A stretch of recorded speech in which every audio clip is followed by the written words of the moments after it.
म्हणतातच ना की ज्या व्यक्तीच्या जीवनामध्ये ध्येय नसतात ते अगदी साधनाच्या फेसासारखे असतात. ज्याप्रमाणे साधनाचा फेस हातावर घेतल्यावर थोड्या वेळासाठी दिसतो आणि मग नंतर नाहीसा होऊन जातो, अगदी त्याचप्रमाणे ध्येय नसणारी माणसं सुद्धा थोड्या वेळासाठी दिसतात आणि मग नाहीसे होऊन जातात. म्हणून आपल्याला आपल्या जीवनातील ध्येय ठरवायला शिकायला पाहिजे.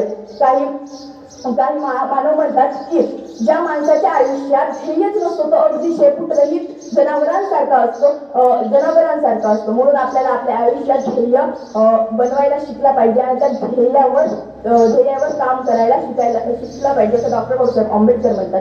डॉक्टर बाबासाहेब आंबेडकर आपल्या विचारातून त्या मूल मंत्र देतात की काही जर उशिरा का होईना पण आपल्याला आपलं ध्येय ठरवता आलं पाहिजे, आपल्याला आपलं ध्येय ठरवायला शिकायला पाहिजे. डॉक्टर बाबासाहेब आंबेडकर सांगतात की माणूस जीवन जगतो, माणूस शिक्षण घेतो, माणूस पैसा कमवतो आणि मरून जातो. तो खातोय जगण्यासाठी आणि जगतोय खाण्यासाठी, तरी त्याला शेवटी मरावंच लागतं. जो